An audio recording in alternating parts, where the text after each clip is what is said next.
Okay, here's your thing to like. What is it? Admonition. Admonishment? Yeah, go with Sure. admonishment. Like, subscribe, and follow This Is Truly News, please.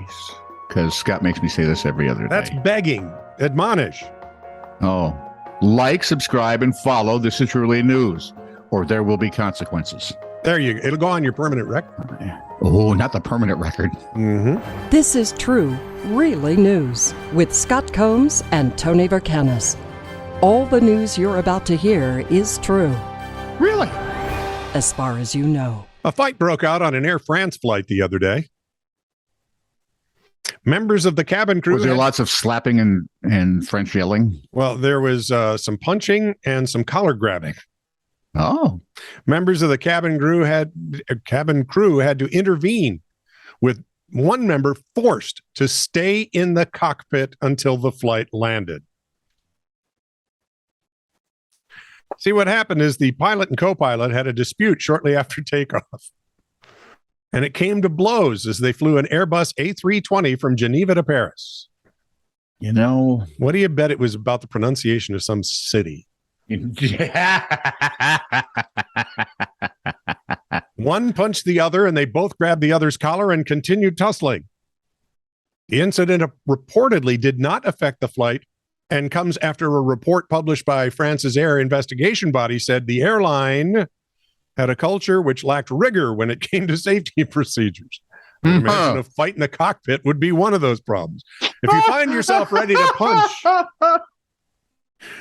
punch your co-pilot, take 3 deep breaths. The pilots have been suspended pending an Punch the navigator. He's not nearly as needful in these days. And they're always out of shape. This could be a new profit center for airlines, I think. People Which might would pay be extra for gladiatorial combat in the aisles. make them plexiglass doors instead of. Oh, sure. There you go. And, you could make a whole movie out of it. They could wear masks. What's the first rule of Air Fight Club? Well, first you have to sign. Actually, I would sign. No, Ed Norton's too hard to get along with. Right? Yep. I don't think I could stay married to. Hey, maybe Samuel L. would do it.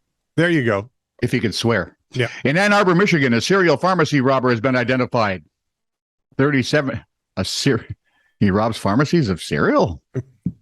No. Okay, that's what I was thinking. Thank you. The 37-year-old Christopher Kukla allegedly hit 5 CVS stores between May and June. Kukla, Fran, and Ollie? Google it. It's Kukla. Oh. Not Kukla. Okay, sorry. Allegedly hit 5 CVS stores twixt May and June, demanding narcotics. He displayed a gun, according to MLive.com. See, there you're hiding it again. Displaying a gun, he demanded narcotics. Where do they teach these kids to write? In the latest incident... Journalism school. Yeah. A fast-thinking pharmacist dropped a decoy pill bottle containing a GPS tracker into the bag. You have those just hanging around? Well, I would think you would. He looks suspicious. Let's put a GPS tracker in this bottle. Mm-hmm. Police found our 37-year-old escaping in a Jeep, followed the car. It's not a car, it's a Jeep, to an apartment complex where the thief jumped out and tried to flee on foot. Oh, that's never good. Because eventually, and they did, they caught him. Yeah, and Kukla told them, flight fails, finally. The guy you're looking for ran that way. Investigators immediately left him and ran that direction. No, they went back to his Jeep, found a BB gun, the drugs, and the decoy bottle. You guessed it, federal charges now await. Nice. Idiot. So, philosopher, he went that way. He merely gave me all of his clothes to look just like him. Yeah, exactly. So this guy was interested in growing huge pumpkins. So aren't we all? He did what any red-blooded potential huge pumpkin grower would. Uh-oh. He went to a seminar to learn pumpkin growing. Yeah. There we are. In Portland, Oregon. Of course. Once there, he met a woman who had already grown a huge pumpkin, but had also set a Guinness record. Okay. Not for the size of the pumpkin. Nope. Or hollowing it out and paddling the pumpkin carcass about 25 miles downriver. Well, there goes another one off my list. That's when Dwayne Hansen knew he had found his life's challenge.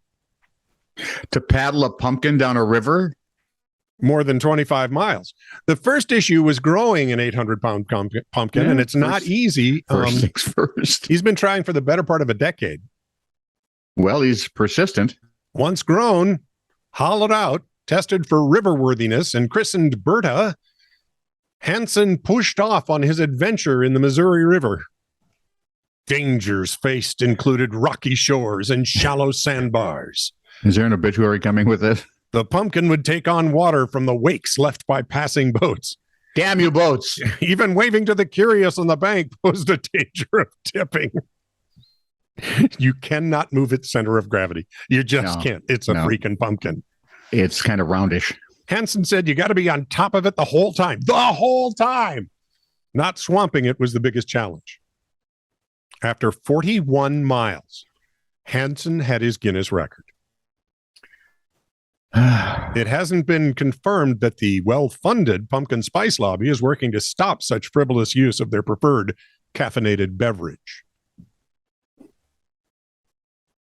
Plant. Great. Now I'm going to go downtown and there'll be pumpkin lattes everywhere. Maybe donuts don't sell so well in Arizona's extreme July heat, but according to UPI, one grocery store chain has figured out another use for the sugary treats. I would take issue with that first sentence because donuts are tasty no matter what the year. Yes, and fresh is better. Pasha's, a grocery chain in Chandler, Arizona, assembled 14,400 decorated confections into a mosaic of the company's Gargoyle. Logo to celebrate their 90th anniversary. Vampire. Campfire. Umpire. As a bonus, the chain won the Guinness World Record for largest donut mosaic at 902 square feet. We have a theme, ladies and gentlemen. After the ruling, they boxed up the treats for distribution to local nonprofits. I thought they might have hollowed them out and gone down the river. You would think that'd be the next thing, wouldn't it? Right. Build an 800-pound donut. Can we make it strawberry, please? What? No, it's going to be glazed. Oh, wait. It could have. No, I could go strawberry. That'd be okay. Chocolate? Chocolate and strawberry. Plaid. That's never been. You are Scottish. This is true, really news. Send email to TITR@netradio.network.